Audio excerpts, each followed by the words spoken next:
Hi everyone, and first and foremost, thank you for joining me in room 7. It can't have been an easy decision at all with the fantastic lineup that the BrewEd team have managed to assemble for us today. So I do appreciate you joining me to listen to this take on behaviour. A little bit about my background first. I'm a secondary school teacher first and foremost. I trained to teach English, went on to become head of English, then moved into special needs, studied a master's degree actually during that time so that I could be the best Senko that I could be. That was paradigm shifting, as it happens, in terms of the way that I think about behaviour. And really, I've built on that learning since then. I went on to lead behaviour in a school before moving into local authority work as head of inclusion. So I'm currently at Lincolnshire County Council, where I'm really delighted with the way that schools have responded to our focus on inclusive teaching and learning. And that's a point to develop at the outset, actually, that behaviour is about teaching and learning. The debate becomes very polarised, quite emotive, and not always constructive. But I think that's one thing actually that all sides agree on, that we can't take children's capacity to self-regulate for granted. We have to teach them, we have to help them with their behaviour. I think where we differ is on the matter of precisely how we help them. For me, it's through a deeply relational approach, and that's what I'm going to be talking to you about for the rest of the session. But I want to begin by focusing on why it is that now more than ever we need a relationships-based approach to school discipline. Nothing else will do, in my opinion. It was my current role actually that first got me interested in adverse childhood experiences, or trauma. I think the two things mean more or less the same thing. I have oversight of permanently excluded children, and one thing that becomes abundantly clear when you have such a perspective is this theme of ACEs. No child that gets permanently excluded, or very few children anyway, come from comfortable home backgrounds. They don't have the semi-detached house, the 4x4, the Labrador in front of the fire. Their lived experience is very different to that. Visit your local PRU and you will visit a setting that's teeming in trauma. So there's something about these experiences that make it really difficult for children to comply in school. And if we can't crack that one, then the way we respond to their behaviours simply exacerbates and compounds that early disadvantage. And I don't think that's what any of us went into teaching for, really. So it's very important to develop a pedagogy that is, if you like, ACE friendly. The theme of relational poverty, that's a phrase from Dr. Bruce Perry, is very closely related. Again, visit your PRU and you will find there children who haven't had access to enough unconditional, high quality relationships with caregivers. Their narratives are those of relational poverty, of fragmentation, of breakdown. And that's all had an impact. The good news is, though, that all of these things can be mitigated. And school has a huge part to play in that, because if you think about a school, it's a setting with the potential for any number of high quality relationships. Schools are full of people. The antidote to ACEs, to relational poverty, is connection. And that's what we must provide.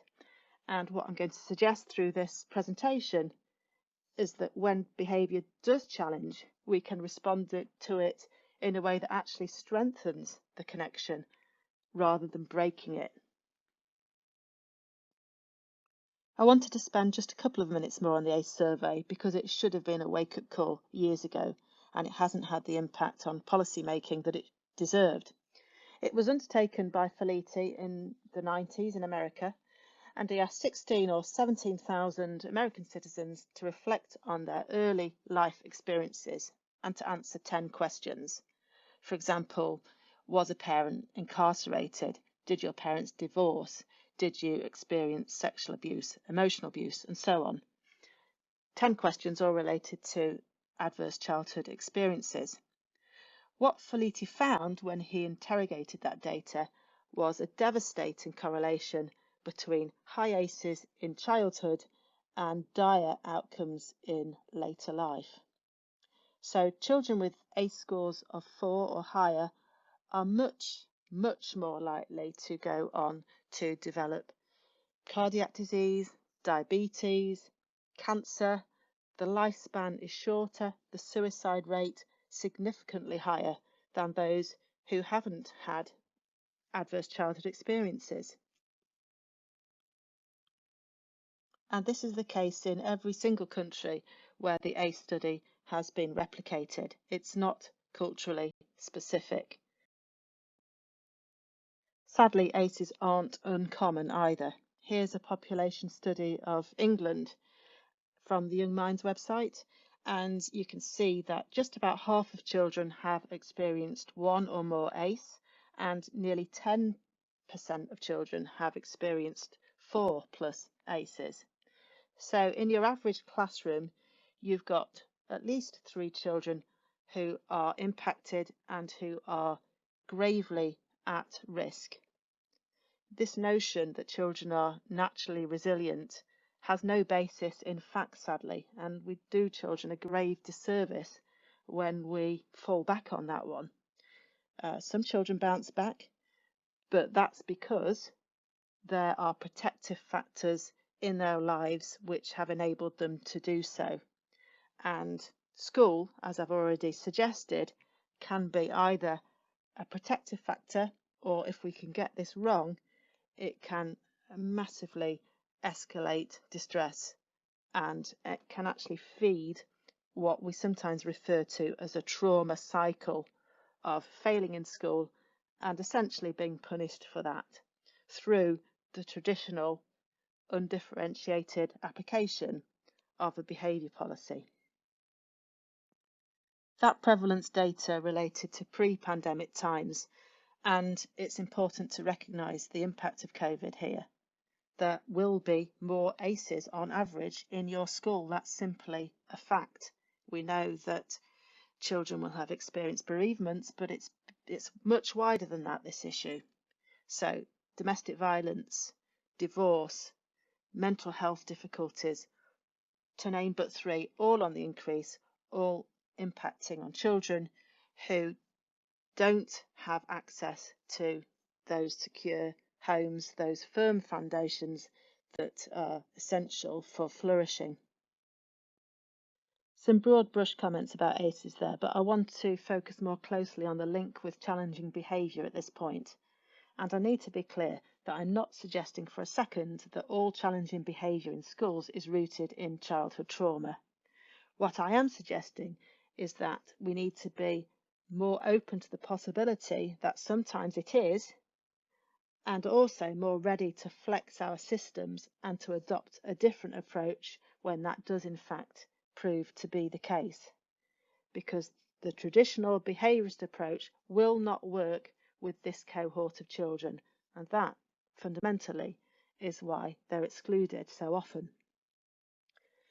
Now, the reason that compliance is difficult for this cohort is explained in large part, I think, by Stephen Porges' polyvagal theory, which relates to the nervous system. But a good way to get to Porges is via Dr. Karen Treisman's metaphor of shark-infested waters. So put into your head, if you will, the image of a child on a rickety raft surrounded by these predators. This child doesn't know what still waters represent, or the brush of a piece of seaweed, or a shadow beneath the surface. The child is in a state of constant high alert, is activated all of the time, has adrenaline, has cortisol coursing through the system, and actually reaping neurological havoc. Connections in the brain are lost because of the toxic impact of cortisol at very high levels. Surviving these shark-infested waters means adapting to them, and children's adaptations don't translate easily into the school environment at all. So some children will go into fight or flight mode very easily. Your fighters, your absconders, they are more likely to be boys. Some children will survive shark-infested waters by going into freeze mode, by remaining very still, hidden, by trying to escape the attention of the sharks. They might not come to our attention as teachers, actually, but we need to be watching out for them because they are equally at risk as the more activated group. And some children will, of course, survive shark-infested waters by becoming the shark. And Tradesman talks very powerfully about this, about the fact that it feels safer to be frightening than to feel frightened all the time, that it's much better to attack than to be attacked. And we need to respect the fact that trauma is in essence the experience of utter powerlessness, and that the need for these children to experience a sense of control is acute. So asking them to relinquish all that, to follow the adult lead, to comply, that's a very big ask. And we can only reach that point when we've built a trusting relationship, because it's relationships that create safety. Think about it, we're a deeply, deeply social species. When our primeval ancestors were separated from the tribe, they faced life-threatening risks. So disconnection was a threat to life. And we haven't evolved so far since then that our brains have changed in any way at all. We're hardwired to connect. It's our first priority. And if you click on the next image in the next slide, you'll see a very famous experiment which makes that point really powerfully. Babies this young are extremely responsive to the emotions and the reactivity and the social interaction that they get from the world around them. This is something that we started studying 30, 40 years ago, when people didn't think that infants could engage in social interaction. In the still face experiment, what the mother did was she sits down and she's playing with her baby who's about a year of age. I'm like a girl. Oh. And she gives a greeting to the baby gives a greeting back to her. Yeah. This baby starts pointing at different places in the world, and the mother's trying to engage her and play with her. They're working to coordinate their emotions and their intentions, what they want to do in the world. And that's really what the baby is used to. And then we ask the mother to not respond to the baby. The baby very quickly picks up on this. And then she uses all of her abilities to try and get the mother back. She smiles at the mother. She points because she's used to the mother looking where she points. Yeah. The baby puts both hands up in front of her and says, "What's happening here?" She makes that screechy sound at the mother, like, "Come on, why aren't we doing this?" Even in this 2 minutes, when they don't get the normal reaction, they react with negative emotions, they turn away, they feel the stress of it. They actually may lose control of their posture because of the stress that they're experiencing. Okay. I'm here. And what are you doing? Oh, yes. Oh, what a big girl. It's a little like the good, the bad, and the ugly. The good is that normal stuff that goes on, that we all do with our kids. The bad is when something bad happens, but the infant can overcome it. After all, when you stop the still face, the mother and the baby start to play again. The ugly is when you don't give the child any chance to get back to the good. There's no reparation, and they're stuck in that really ugly situation. The thing about the baby brain is that it is incredibly immature at birth compared to other species. So there's only the brain stem that is fully developed. The rest of the brain is constructed through interaction with the environment, in other words, with caregivers. And if your caregiver is this famous dad from Tennessee, then your chances of healthy development are obviously optimal. We talk in the attachment field about serve and return interactions. And if you haven't watched this viral video, do look it up because it is the most beautiful illustration, I think, of an attuned relationship of serve and return interaction that you'll ever see. But it does seem to be the case that increasingly children aren't benefiting from enough of this stimulation. We've got lots of data that shows that SEMH issues are on the increase in schools, and so I would suggest is relational poverty in society. That's certainly Dr. Bruce Perry's view. He talks about the fact that in the past the family unit was bigger, there was more social support around the caregiver, the opportunity to leave child with granny, with cousin or whatever. Our families have shrunk, become more fragmented, and that has reduced those interactions that I've already established are so critically important in terms of shaping and sculpting the brain. And then on top of that, we have the scourge of the screen, and I'm sure you won't need any persuading when you look at these images in terms of sharing my concern that they are in fact the stuff of nightmare. When children miss out on these essential nurturing experiences because of the reasons that we've looked at and more, then they become developmentally stuck. They will present in school as much younger emotionally than they are chronologically, and there are huge issues currently around school readiness. You'll have heard about them. Some of you will be living with them. And what we need to do then as educators is go back and fill in those gaps in order to unstick children, and they can be unstuck. Biography doesn't have to be biology. We've already talked about the highly plastic child's brain. It's literally a sponge for learning.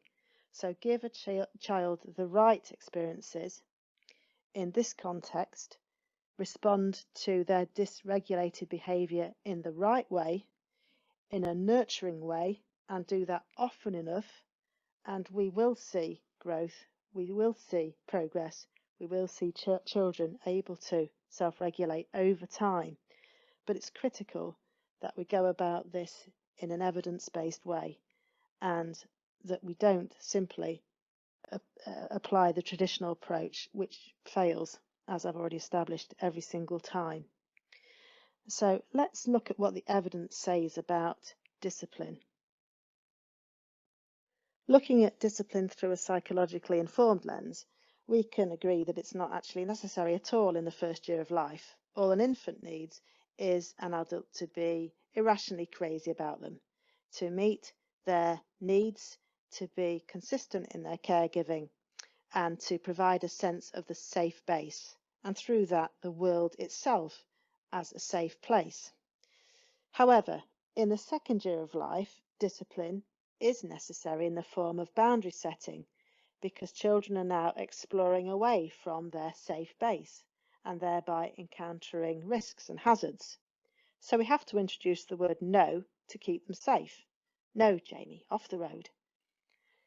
Now, initially, this can provoke extreme reactions in children, natural reactions, because it's all part of a developmental stage. We refer to it often as the terrible twos, don't we? And what causes this reaction is the notion that that attuned story of the first year of life has been ruptured. This doesn't feel nice. This is unpleasant. This is shame-inducing. However, the attuned caregiver ensures that those unpleasant feelings don't hang around too long, because there's a process of relational repair following the rupture, and we do it intuitively. Oh, don't worry, I was just worried the dog might bite you if you pulled his tail, for example. These repetitions continue. Each time there is learning through them, connections become hardwired, children learn to trust in the process of relational repair and thereby develop resilience. And they're no longer shamed by the experience of discipline, because that emotion evolves, matures, becomes something very different, which is guilt. And to be clear, shame and guilt are very different. Shame is a profoundly antisocial emotion. When we feel shame, we want to hide away. Perhaps we want to strike out. Certainly, we don't want to address things. It feels too bad to do that. Whereas guilt is a pro-social emotion. It drives us towards others. It's closely linked with empathy, actually. We want to repair, we want to put things right because it's uncomfortable, this rupture.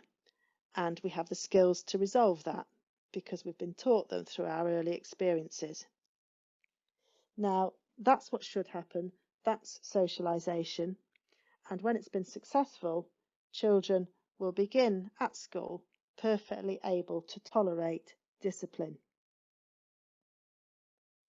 In the context of trauma, discipline doesn't happen properly. The cycle isn't completed successfully, and children therefore don't learn to tolerate discipline and to accept boundaries in the normal way. So there's poor attunement anyway.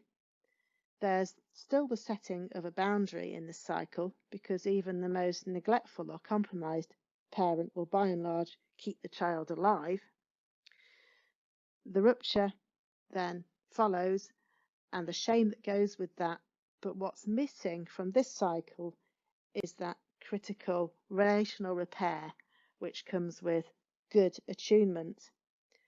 And in this scenario, every time, therefore, a boundary is set, there's just another no, just another rupture, and another dose of shame, and more shame, and more shame.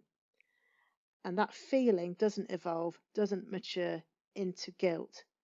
And what develops, therefore, is a shame-based identity, a child who is full of a sense of shame and who hasn't learned to understand that critically important difference between I did a bad thing and I am a bad thing.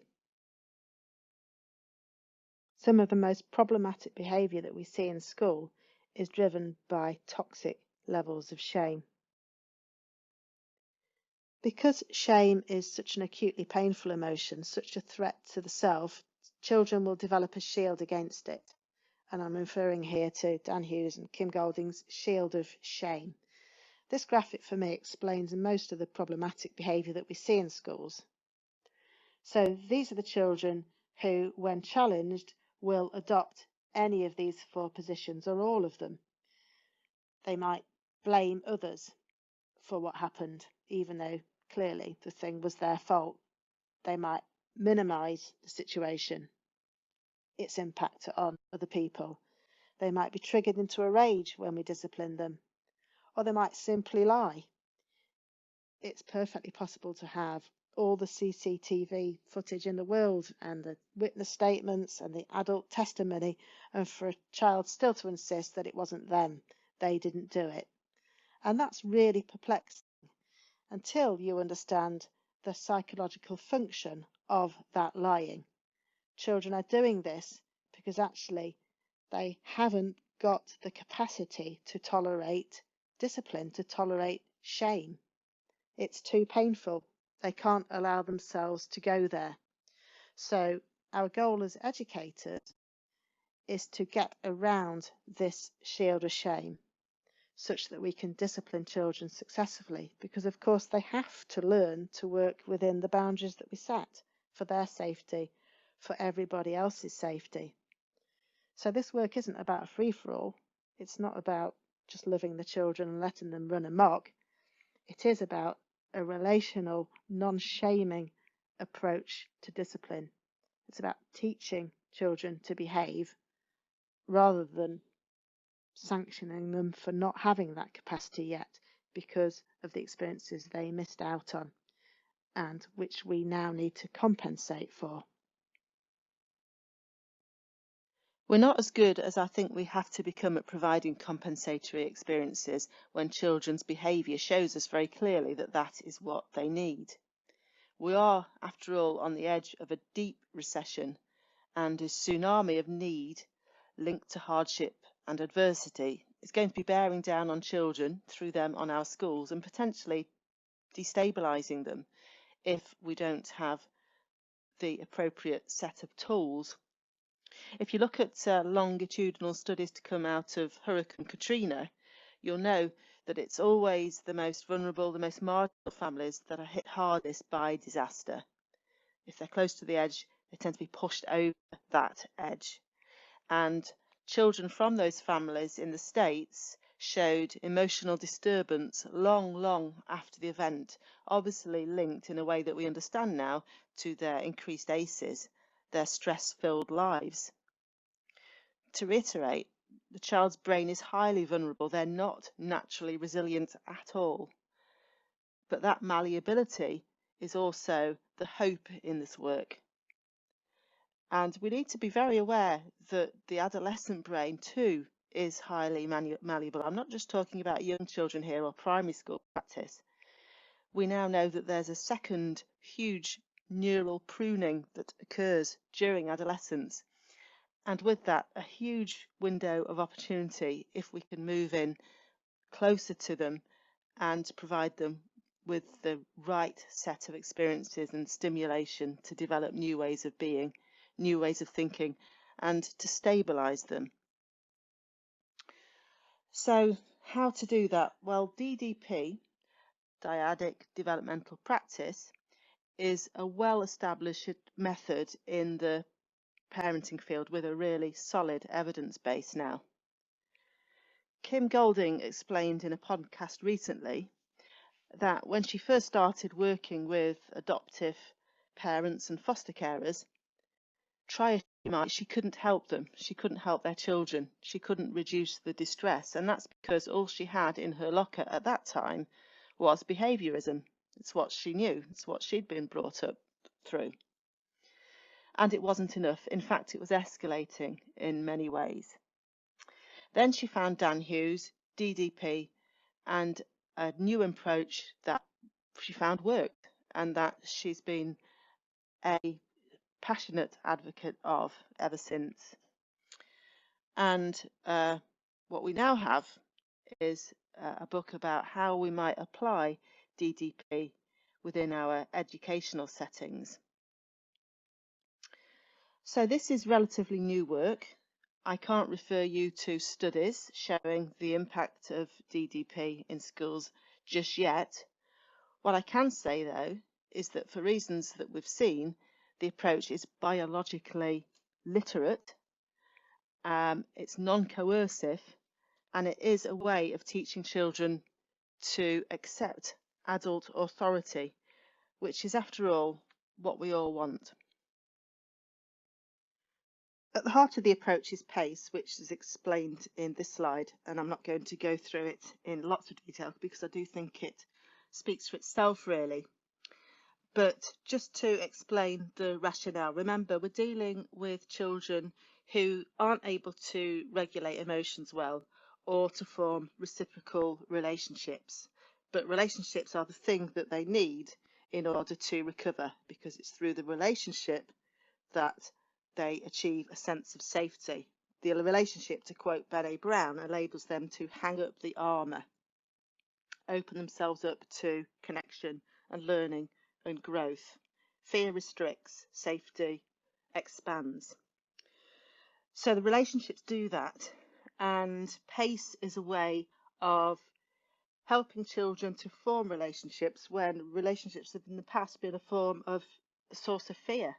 Children can be almost phobic about relationships, and so we need to be deliberate in the way that we form them. Remember the Stephen Porges diagram earlier and that idea about the social engagement system? For these children, that's offline until we have the connection securely established. Traumatized children are in that chronic survival mode, flight, fight, or freeze. They're not socially engaged. So what we need to do is get to the cortical brain, the thinking brain, that is offline through relationship. PACE is an attitude that all teachers need to try to develop. It's just a way of being.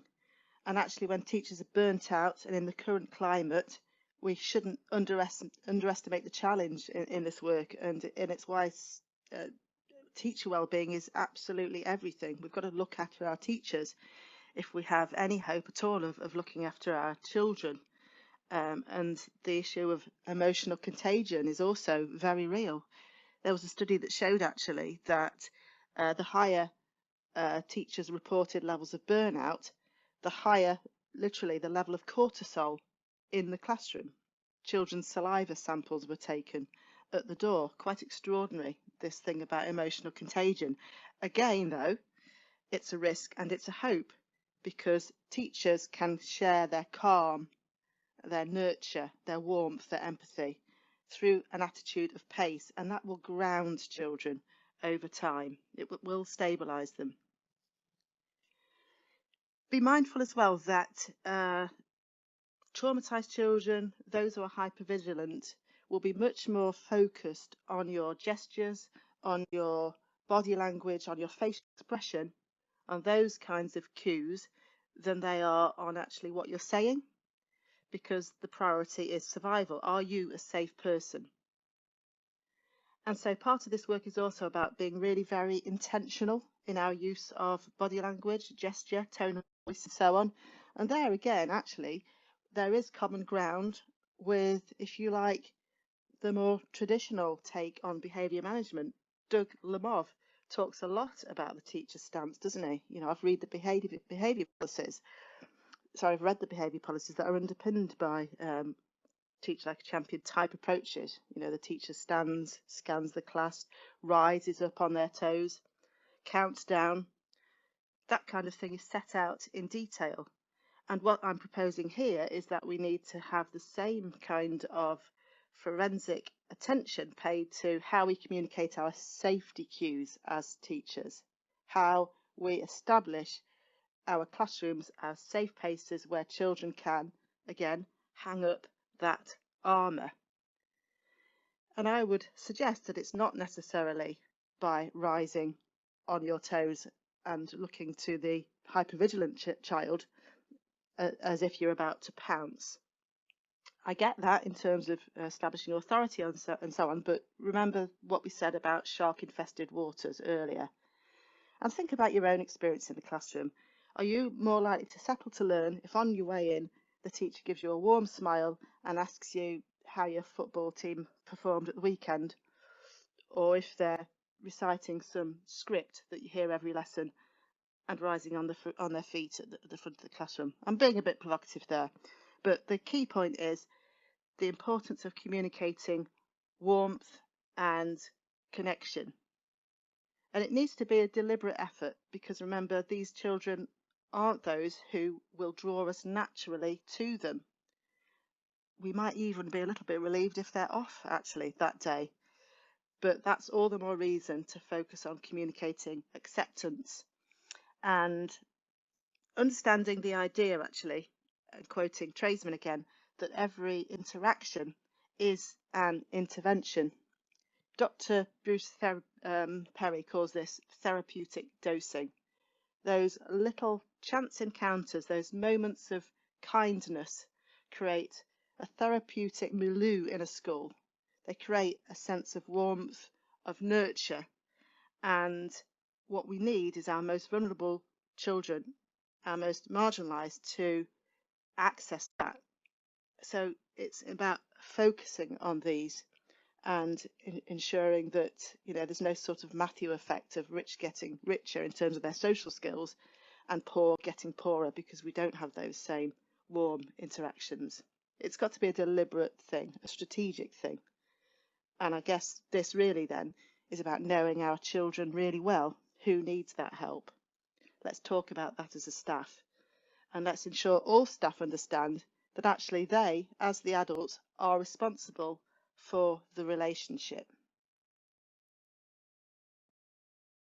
I'm going to move on to talk about how we manage incidents, and I think actually that was the title for this presentation on your flyers, so it's why you're here. We can expect incidents, of course, around this cohort because of their poor executive functioning. Be mindful of the fact that there's neural inflammation going on with trauma. We know now through MRI scanning technology that the amygdala is literally enlarged, and so these children are very easily triggered over what to the rest of us look like really minor things, and sometimes we can't even identify triggers at all.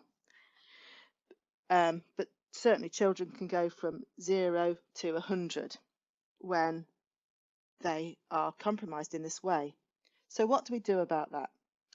Well, Kim Golding suggests an approach that she calls connection before correction, which is a way of getting around that shield of shame. Remember, if our approach to incident management is shame-inducing, it's going to be highly escalating because it'll cause real distress. And we have to find a way of signalling to pupils that we accept them as people unconditionally despite what's happened. And connection before correction is a really good way of doing that. The best way of explaining the approach I found is in the context of an incident. So I'm just going to share one with you that I dealt with in school. So a little boy, let's call him Tyler, came into my Year 8 English class, and he was obviously somewhat distressed, red in the face, very flustered, threw himself down on his table at the front of the class, and was clearly not open really for business that lesson. I gave out the reading book, put one on his desk, and he just swiped it off.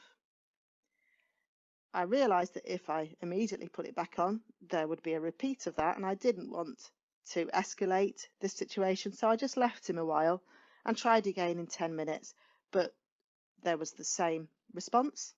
Halfway through a lesson, tried again, and again the book went skidding across the classroom floor. By the end of the lesson, Tyler was actually fast asleep on his desk. Moved him on and reflected, as you do, on what had happened, because it was definitely troubling. However, I consoled myself by reflecting on the fact that actually the situation didn't escalate. There was no power struggle. That was never going to turn out well. I could think of colleagues where certainly this would have been a massive issue, and probably Tyler would be fixed term excluded by now because there would have been an explosion. I avoided that. I reflected on the fact that the rest of the class did learn. We underestimate children when we think that they don't understand that other children have issues. Everybody could see that about Tyler. It wasn't something that was going to distract them unduly from what we were doing in the lesson, so they still learned.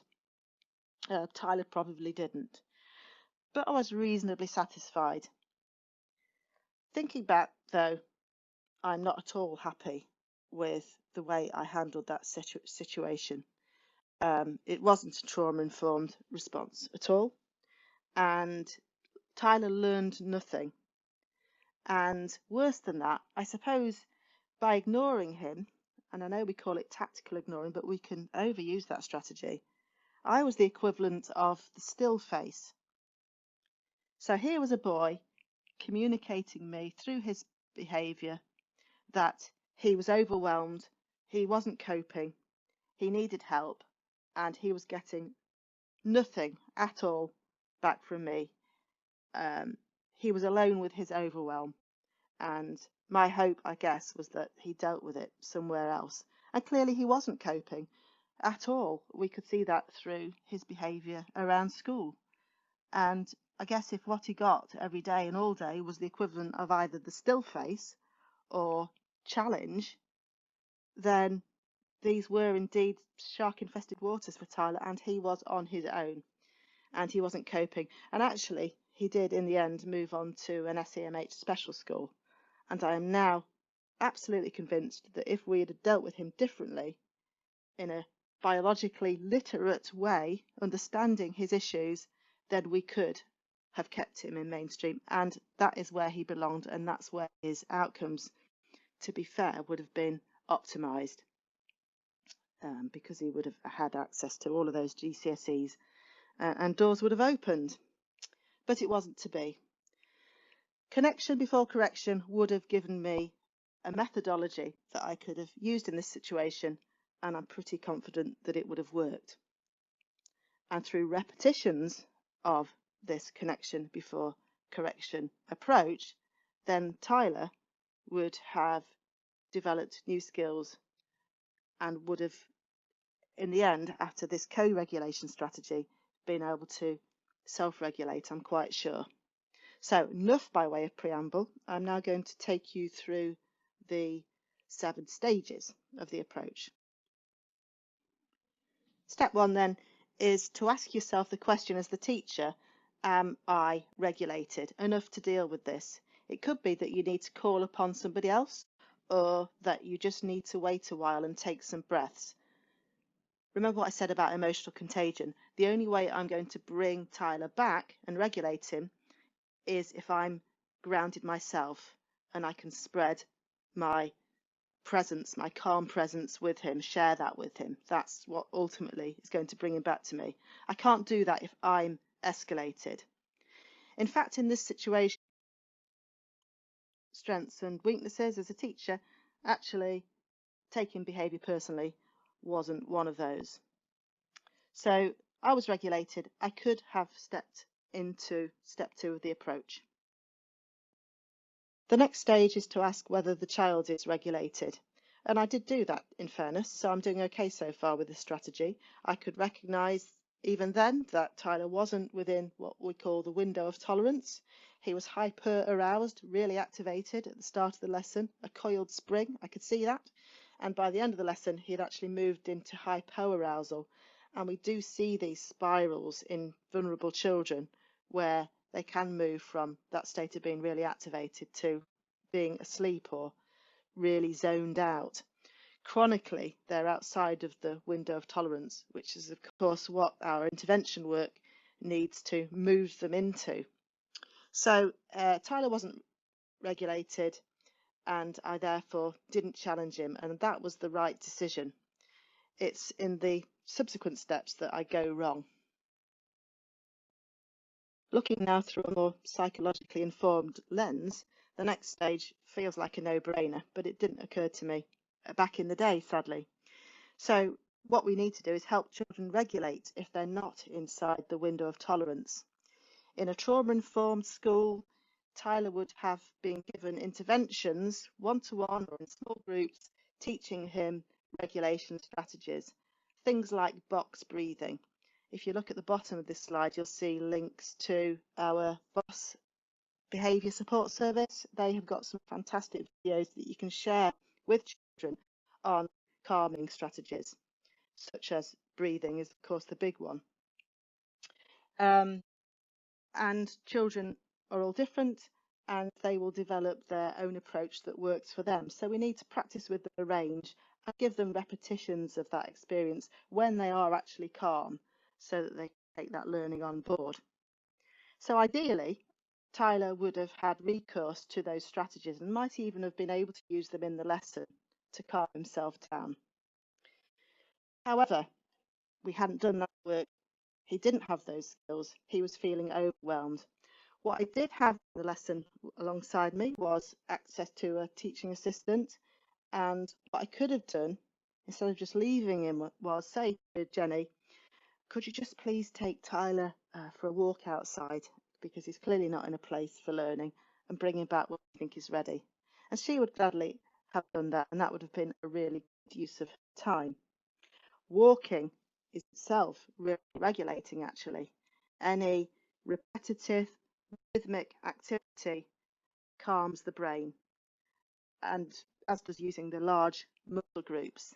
It's why it's a bad idea, actually, when dealing with incidents to insist that children stand still and look at you. If you want to bring them back, if they're dysregulated, then walking and talking and not using power over strategies is much more helpful. So coming back to my lesson, we'll imagine that Jenny's taken Tyler for a walk. He's actually come down relatively quickly because it can take hours, and therefore he's been able to rejoin the lesson. At that point, with him back within the window of tolerance, I can move on to step 4 in this strategy. I can now talk to Tyler because he's capable of hearing me. Literally, I've been reading Louise Bomber recently, and she describes a small muscle in the ear which opens when we're in survival mode, and its function is to allow us to tune into very tiny predator sounds. But what it does mean is that we aren't capable of hearing mid-range sounds, the human voice, which is really interesting and just underlines the importance of not expecting children to take on board what we're saying when they're not in a place yet to hear that. But Tyler's within the window of tolerance. Jenny's brought him back. I can talk to him. And what I want to help him with is, I guess you could describe it, his emotional literacy, because children who are traumatized have very little by way of that understanding. They're at the mercy of big feelings, which they can't usually even name, never mind understand. So I might say something to Tyler like, whoosh, dear Tyler, that was a bit tricky, wasn't it? Do you mind if I just talk to you about what I think I saw there? So I'm communicating my curiosity.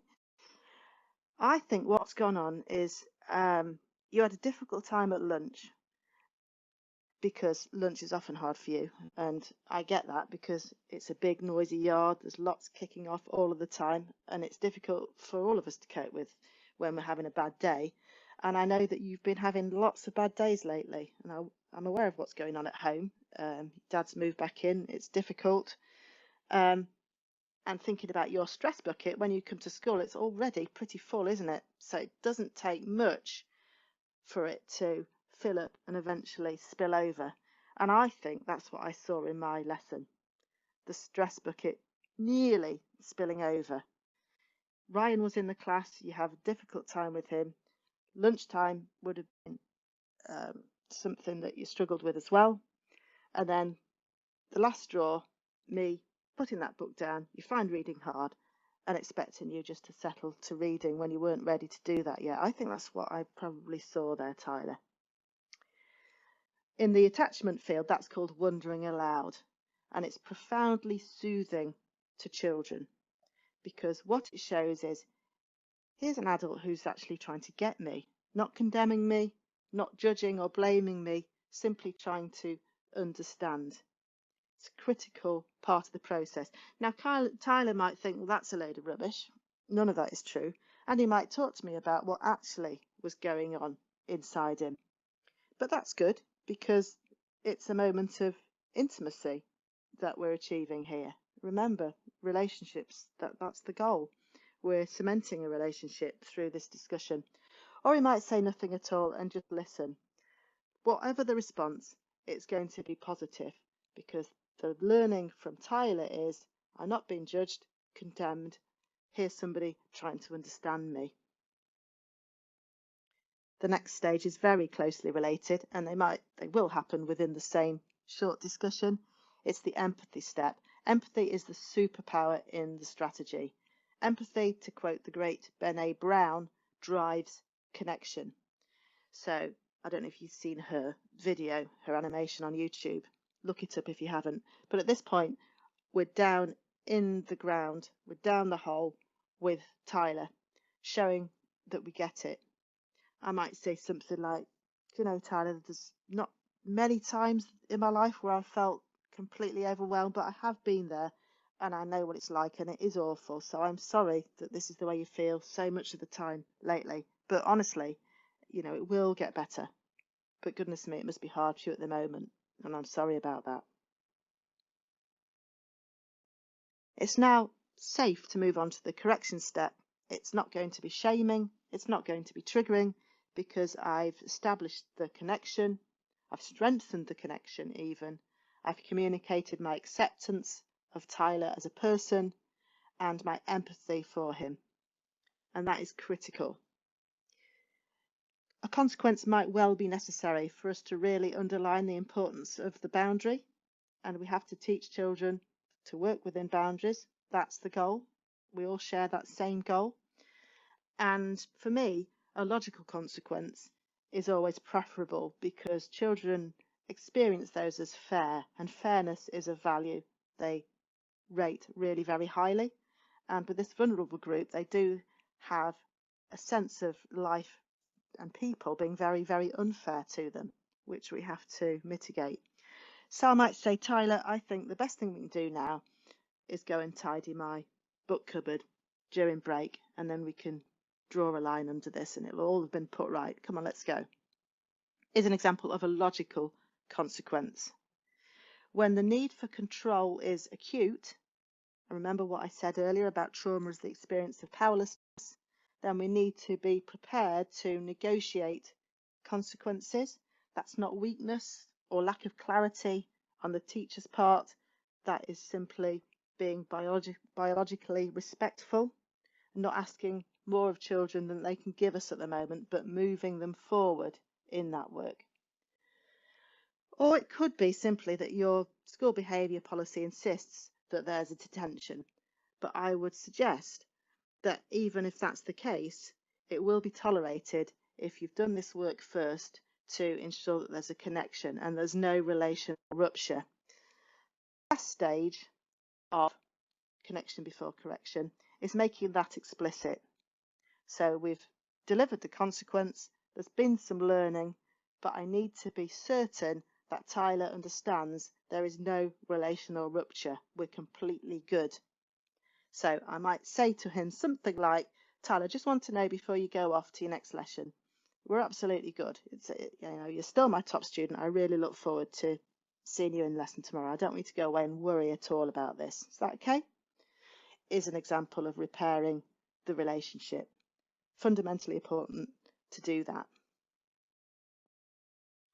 And that's what Golding calls connection before correction. It's at the heart of DDP, and I think it should be the heart of our approach to discipline in schools. We need two hands, as Golding says. We're very good at one hand, the one that provides structure, supervision and boundaries, and our school behaviour policies are all about that hand of discipline. Where the lines are set, what happens when children step over those lines, how they're rewarded for not stepping over those lines.